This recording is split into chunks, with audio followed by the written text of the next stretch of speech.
Hey, welcome to the channel. My name is Jason, and here I talk about all things story. And the story we are talking about today is one of my own. This is episode 25 of my series, Worth 1000 Words, where I write a 1000 word short story based on a piece of artwork. And I guess it's a bit of a milestone. I mean, we are a quarter into 100 episodes, and I feel like if I keep my pace, which I will, unless unforeseen circumstances happen to me, I will end the year at 48 stories. It would have been 52, but I took a break during NaNoWriMo. So for those of you who have been here the whole time, thank you for following me. I hope you're enjoying this series. I'm really enjoying it, and I know I say that every week, but it's true. So this week, I am happy to say I received a submission, and you know who you are, so thank you very much for doing so. While I believe it fits in my aesthetic and the realm of the stories I like to tell, it's not one I may have found on my own, and this is why I really appreciate people suggesting artwork. It even makes me stretch myself a bit further. And one thing I can promise you in this one is there are no monsters, nobody dies. It is a bit of a sad story, but I think there's plenty of happiness to be experienced there, especially if you're a parent. Before we move on to the artwork, the music I listened to, this was a bit tricky because I didn't want to pick something that was too haunting. I wanted kind of a mixture of something that had a little bit more positivity to it, something with a little more levity. And I hadn't listened to this artist in a very long time. His name is Olafur Arnalds. I think I pronounced that correctly. He's an Icelandic composer, and he actually did the soundtrack. I discovered him from the TV show Broadchurch, which is a great show if you haven't checked it out. He created a very moody piece there, but he's been doing a lot of solo work lately. And the latest album he released is called Some Kind of Peace, and that is what I listened to. And unfortunately, there was a little bit of vocalizations in this, but I had it turned down enough to where I felt like it didn't really bother me too much. All right, I got nothing left to say other than I am publishing a book very soon, a short story of about 34 to 40 pages, I believe. So keep an eye out for that. I will definitely make a video about it when it is done. The story is written, it is edited, the cover is almost completed. So hopefully within the next couple weeks, it will be on Amazon for everyone to buy if they wish. All right, let's check out this week's artwork. This week's artwork is titled Just Follow the Fishes, and it is by a senior concept artist at Ubisoft named Donglu Yu. And this has a bit of a horrific element to it, I guess. I mean, I'm wondering what this little girl's doing in this dark stairwell with looks like chalk drawings or paintings all over the place. Now, I can't read Chinese, so I have no idea what it says here, but I'm sure you can guess that I'm going to take it into the creepy territory. I think one thing I love about this is how loose it is. I really like rough paintings, loose paintings that just suggest a lot of things. I feel like a lot of artists go into too much intricate detail, and really this style helps to just convey an idea, and I feel like it conveys emotion a little bit better than something that's overly detailed. So I'm really drawn to these kinds of pieces. Well, what is this little girl up to? Is she some kind of creepy monster or creature lurking in the stairwell? Is she just a regular kid? And this is why I do appreciate submissions, because this is probably one I may have not have found on my own. So thank you for that. And Dong Lu Yu, thank you for the artwork. I love it. I scanned through some of the rest of your portfolio and look forward to digging in a bit more. All right, well, let's see what I came up with. Hua's tummy grumbled. She knocked on the door, which had been closed and locked a long, long time. Mama had said she needed some time and to go outside and play. Mama needed a lot of time lately. Hua watched the shadows slide across the sidewalk from her seat on the second to last step that led to her front door, because the ground was extra icky and Mama only cleaned the steps, sometimes. Hua's tummy grumbled again. Shh, she said to it. It didn't listen. It never listened. Mama said flowers ate sunlight and minerals washed through the soil by rain. Since Mama called Hua her little flower, she thought maybe she'd feel better out in the sun. Silly, thinking that the sun would fill her tummy, but what else was there to do? Stepping into the light felt like a warm blanket, fresh out of the laundry. Hua closed her eyes and spread her arms wide, imagining them stems. She wiggled her fingers, thinking that might help. Petals, of course. Her hair was cut short, but if she spun fast enough, it might spread to eat the sunlight. She did, face turned up, her hair lifting off her neck. Then the world wobbled, even when she stood still. Her tummy didn't grumble anymore, but it didn't feel good either. Sorry, she said to it. When her head and tummy stopped spinning, she sat on the ground, which at least was warm on her bottom. She traced the lines between the tiles. They'd be much prettier with color. She went to her secret place, where she kept her collection of chalk, gum that still had flavor, and the coins she had found. Almost enough to buy the little plastic doll that smiled at her through the glass of the vending machine. Chalk in hand, she skipped down the stairs. Now, where to begin? Mama, the prettiest lady she had ever seen. Mama liked to take naps a lot, like she was now. So Hua thought, what better place to take a nap than out in the warm sun.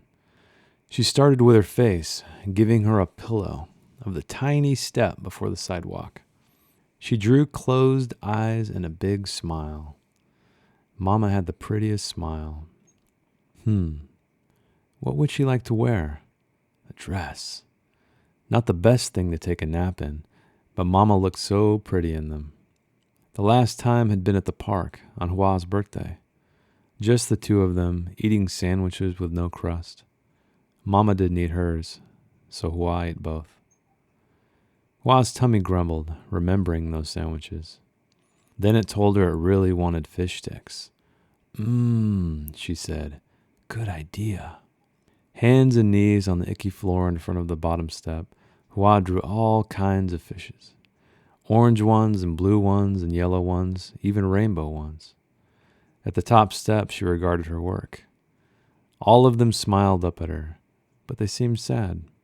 She couldn't quite place it until she remembered the day at the pond with the sun glimmering off its surface. That's when the fish came up with their funny lips to tickle Hua's fingers when she gave them breadcrumbs. So Hua gave them a sun, clouds, and a sky. They still looked a little sad. No matter how bright she colored the sun, it didn't make it brighter. The fish needed help. Swimming up steps must be hard. Hua had legs, and she couldn't imagine how the fish could climb up without them. She'd seen fish swimming upstream on TV before. Sometimes bears liked to catch them and eat them when they did it. Hua would help them. She worked her way up the steps, drawing smiling fish the entire way. The closer to the door they got, the bigger their smiles. But even at the top step, the brightest yellow fish kissing the bottom of her front door, something was wrong. They needed more help. They needed her help. She drew herself on the wall next, putting her back to it to get her height just right. When she was done, she hopped back down the stairs to take in her creation. A stream of happy fish, eager to go inside, to be cooked up and fill Hua's tummy. She started her ascent. Thank you, orange fish, she said. Thank you, blue fish. Thank you, yellow fish. She went on thanking every single one because they were giving their lives for her. She wished she could do more, but thank yous were all she had, other than the gum and chalk stubs, but fish didn't like those things. Hua made it to the top and knocked on the door, lightly, so lightly. Mama? She picked at the chipping paint on the door, and then picked up the flakes to put them back, because she might get in trouble if Mama saw. They didn't stick, even with spit. Behind the door was quiet. At the top step was quiet. Mama? No answer. She must still be sleeping. Mama was so tired all the time. Hua wished she could make it better. If only Mama would let her in, she would. I promise, she said. Hua walked down the steps backward. Maybe it would reverse time and give her a second chance, because if she knocked too much or called too much, Mama would get angry. Hua's tummy grumbled, so loud it scared her. Shh, she said to it. She whispered in Mama's chalk drawing ear, I'm sorry you're tired. I hope you feel better. Hua moved inside the stairwell, careful to not step on the fish, and looked up to the big dark doorway where the chalk version of herself stood, under the sun and clouds, with a smile on her face. Like her mama outside, like the fish swimming upstream. Hua felt her own face smile, but it was hard, and she walked up the steps to try again. Well, finding conflict in this image was somewhat difficult, but I started it with the very first line. There are no monsters in here. There's no murder. There's no fights or blood or even any swear words. It is this little girl who's hungry. That's how I started it. And so even though this image could have started in a way that might have been supernatural or might have been something, more than what you see just kind of at the top of the stairwell, I decided to make it a simpler story, something that a poor little girl being neglected and creating like a happy little world for herself with chalk. And so I started there. Full disclosure, I did look up Chinese girls' names because I didn't really know any and I wanted to be accurate. And so I found one called Hua, which meant flower, and I started to riff on that a little bit where, Mama called her her little flower. And then that immediately led me to the idea of, defeating her hunger. And so I start talking about how her mother told her that flowers eat the sunlight and they eat the minerals that are washed through the dirt by the rain. And so she, even though she knows better, she knows she's not a flower. Kids are very imaginative, and I thought that, just at least kill the time she would do that. And so she goes out and spreads her arms wide like stems and spins around with her little hair like flower petals with her face turned up. And so I have her first step out into the light from the stairwell, and it feels like a warm blanket fresh out of the laundry. And I think what I was trying to do with this is speak in the simple language of a child. I wanted this to be close perspective without being first person. And so I was trying to speak in simple terms, maybe more explanatory terms, that the way that kids always will justify their actions. She did this because mother this, or she did this because this, right? They're just trying to justify why they would do things in a logical manner. Not that I guess kids really think that. If you have kids, I think but that's what I was trying to do. If you don't have kids, I have a daughter and she's extremely imaginative, or at least was when she was younger. And it's always amazing to me, like how they can amuse themselves and sort of find wonder in the smallest things. And I think that's really the place I was going to when writing this story, because I see this poor little girl. She could be creepy, right? Depends on who you ask. Oh, and on that note, I might as well say, after I wrote the story, I went back to the artwork when I was trying to get the author's name and the title, and I was reading the comments because there's a little comment thread there, and one of the commenters said something along the lines of, "Wow, I wonder what this little girl's up to. This looks creepy." And the artist chimed in and said, "If you spoke Chinese, you you wouldn't. You'd probably laugh because." She explained that the Chinese writing on the wall here is an arcade, so this little girl's going to an arcade of sorts.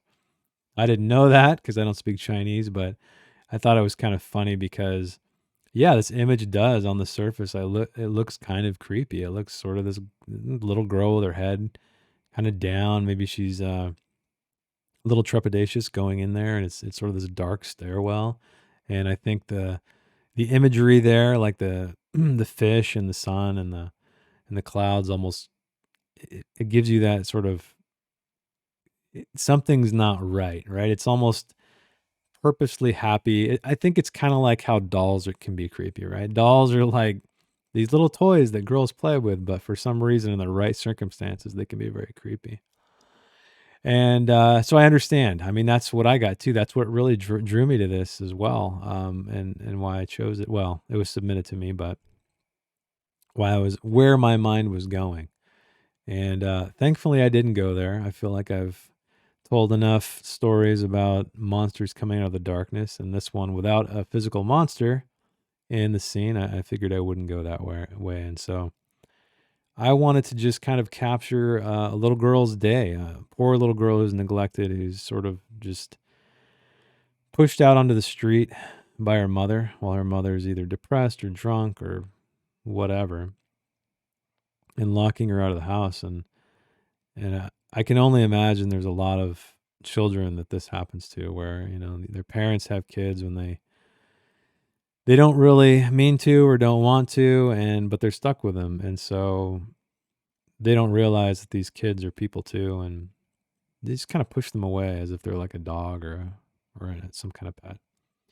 But anyway, on to more about the writing.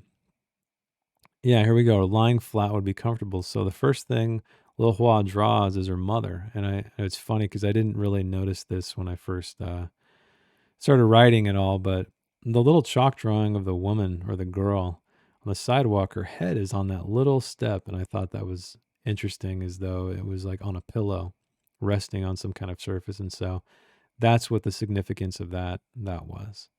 I gave her the pillow of the tiny step before the sidewalk.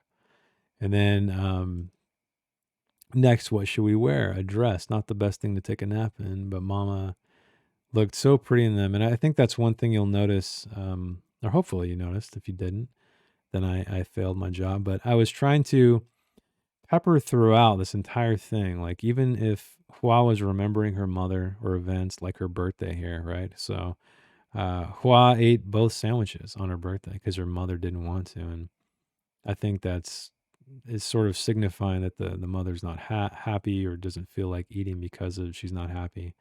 Same thing with the dress. Like Mama, she doesn't wear dresses.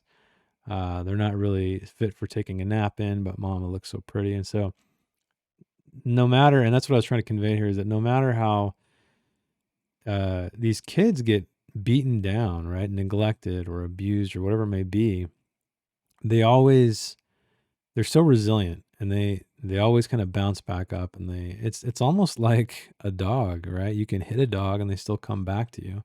Now there is a point, obviously children are much more intelligent than animals, but I still think that especially when they're young and developing, there's those moments that, or that time period I should say, that they can bounce back from, and I think that's what I was exploring here. Because this girl looks pretty young, maybe like 4 years old, I guess. And now I decide I get these fish in the picture, and so her stomach growls or grumbles again, and I thought, oh, fish sticks, and so that popped into my head, and so here we are drawing these fish. Oh, and that's another thing. I always thought, so just follow the fishes as the title, and I always thought fishes was incorrect. I always thought fish was plural, which it is, but apparently, if you have multiple species of fish, they are fishes. In the scientific sense, anyway. It still sounds weird to me, but in case you didn't know, I didn't know, there you go. And so she's recalling again, maybe there's these koi fish she was feeding breadcrumbs to, and thinking like, okay, well, what's wrong? And then she thought of the sun, and so she started drawing the sun again. But no matter how bright she colored it, it didn't make it brighter. So despite the fact that she actually put smiley faces on all of these fish, or fishes, I should say, they're not happy. They look happy, but they're not happy to her. And so the fish needed help. They needed her help. And so she decided to draw herself, and that's the image of the little girl in the background there.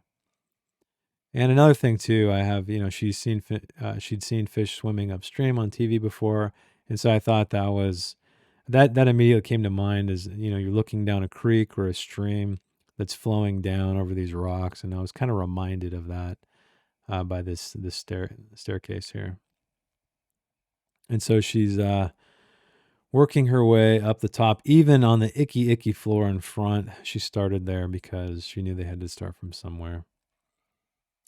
And despite the fact, yeah, that she she drew them all happy, she needed her help. So that's what I'm covering right here. So she's the one who can save the day, right? Everybody needs her. She's the hero. I think kids, they like to make themselves the hero. So that was that. And here, when I said, she said thank you to every single one. And one thing I did notice is I wasn't doing a lot of dialogue. And I think that's okay because there's really nobody here to have a conversation with. There's one person. And so I kind of paused right here while I was writing. She said thank you to every single one. And I went back and I added dialogue because I thought that would be kind of an interesting scene of this little girl, at least when I pictured it in my head, just kind of leaning over, squatting down, and thanking every little fish as she works her way up the stairs. So thank you, orange fish. Thank you, blue fish. Thank you, yellow fish. And because they were giving their lives for her, and that's another thing I tried to do here with the language, or the narrative language, I guess, not the literal language, because kids, they're she's justifying her decision here, but sort of on the surface, on the page, at least internally. And that's what that was. But still, she wished she had more to give. I mean, kids are, I can't speak for all children, but a lot of kids are very selfless. They want to help other people. They always think the best. And I'm sorry if you know children that aren't that way. I'm sure I do too. But let's just say little Hua is a good kid, and she thinks best despite her circumstances. And so she made it to the top. She knocked lightly, so lightly, and said, Mama. And then this part right here where she's chipping paint on the door, I probably pulled that from my subconscious because she didn't think she was doing anything wrong. It was just kind of a nervous tick. And when I was a kid, I was probably 4 or 5. I remember chipping stucco off the wall, and with a screwdriver, and I really liked the way it looked. And I immediately thought, this is going to look so great when I finish the wall. And I got busted. But it just really got me thinking, and I'll never forget it because I got busted. Let's just leave it at that. That I really didn't have any mischievous intentions, right? I wasn't trying to do it in secret or because I knew it was bad. I literally thought that the wall looked better underneath the stucco. But then at the last moment, Hua decided, oh, let me try to stick it back with my spit, and didn't work. And up above when she said, I promise, I like that because I punctuated the end of her thoughts with dialogue. And I think that helped make it more powerful. She said maybe she'd help mom if she'd let her in. And then she just said, I promise. So it's almost as if her thoughts are like working their way out her mouth. And then finally, boom, I promise. And I thought that was a powerful visual thing for me anyway, just sort of like to punctuate the ending to just make it more impactful. And still, even though she's locked outside and done everything she can do, at least she thinks, she, whispers to her mother's chalk drawing, I'm sorry you're tired. I hope you feel better.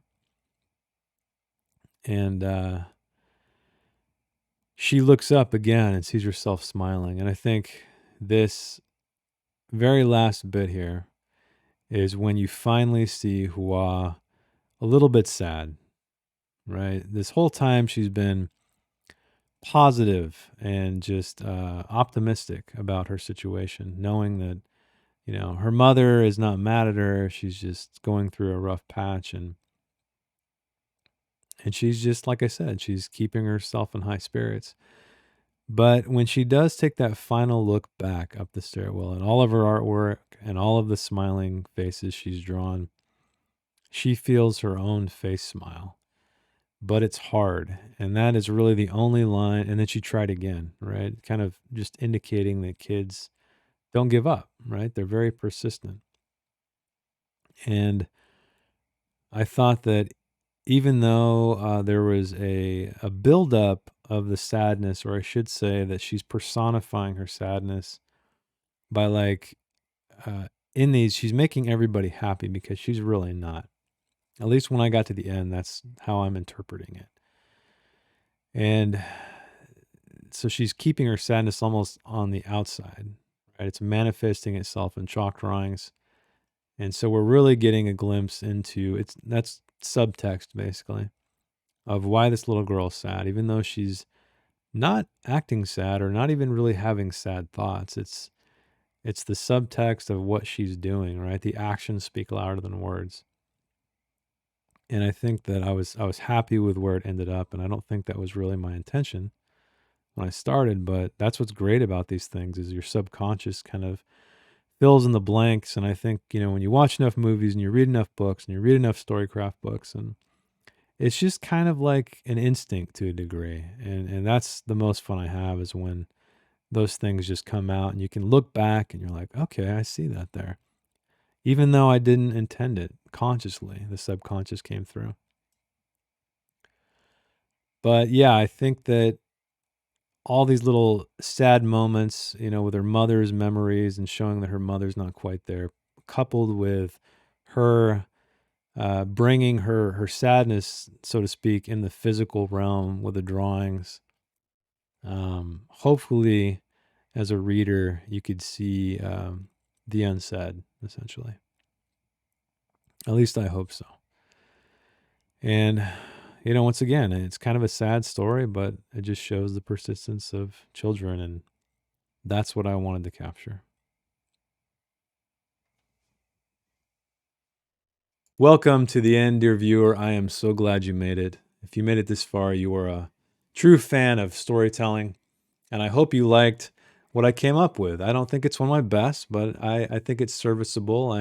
I think that there wasn't really any major conflict in it, although I did begin it with the first line of conflict, being little Hua was very hungry.